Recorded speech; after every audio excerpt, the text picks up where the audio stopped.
My name is Edgar Rivera. I am a political science major and I am a junior.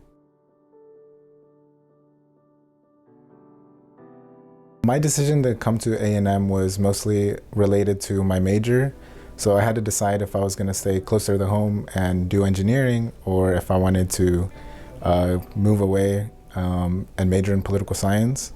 And so I ended up making that decision to move away, and immediately found a home away from home at A&M, joined organizations, had mentors who really showed me how to be an Aggie, where to go eat, all the fun things that we do here, all the traditions and stuff like that. And, over time, as I stayed here longer, I became that person for other students. And so people from my community, first generation, Latinx students, just people who maybe needed a helping hand getting around like I did.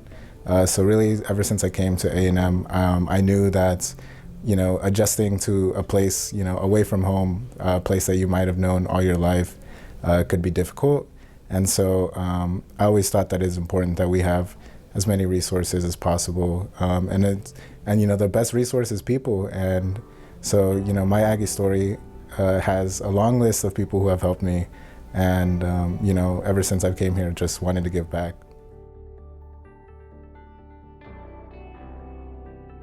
So I'm running on a 3-point platform of representation, access, and success.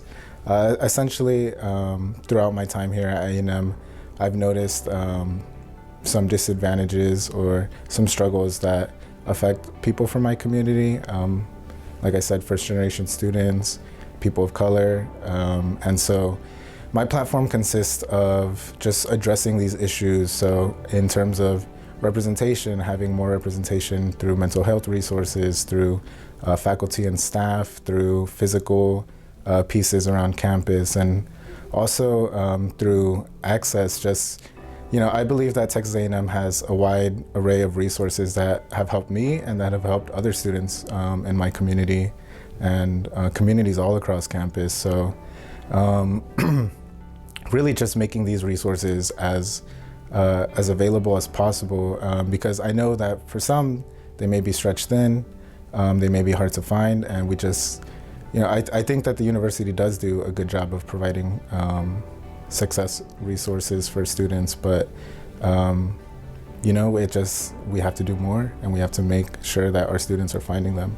And finally, in terms of success, really just making sure that every student here has an equal advantage to succeed, whether they come from a low socioeconomic background, whether they're a person of color, whatever their situation may be, just having the best opportunity to succeed, and whether that's through initiatives like the Latinx graduation ceremony, or establishing cultural spaces around campus.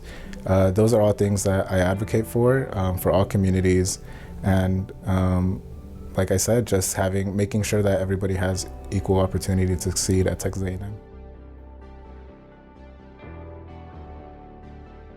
I believe that I'm qualified for this position through a few different ways. So first, I am a student, and throughout my 3 years at this university, I've met a ton of people who have told me their story and always had something to take away from them.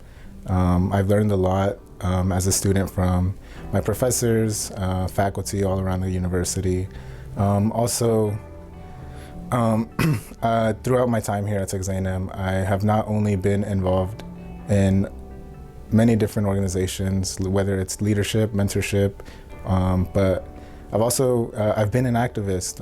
So anytime that I see something on this campus that I feel can be improved on, I've worked with organizations, I've worked with people, with community leaders to start new initiatives, create new resources that can address the issues that affect people from all across the university. And really, on top of that, I have experience in SGA. I'm not afraid to put my voice out there. Throughout these past 3 years, I've never been afraid to put myself out there. I've always wanted to just provide equal opportunity for everybody. And really, ever since I first set foot on this campus, that has been my mission, and I want to continue doing that. And so, yeah, that's why I believe that I am a qualified candidate for this position. So this one is on a bit of a more somber note, but you know, recently with the death of Kobe Bryant, he was really somebody that I looked up to as a basketball fan since I was probably 6 years old. He was, you know, one of the athletes that I really modeled my motivations and my attitude to succeed, and you know, with his whole mentality to push himself farther than he ever pushed before. He, you know, I learned a lot from him, and I never met him.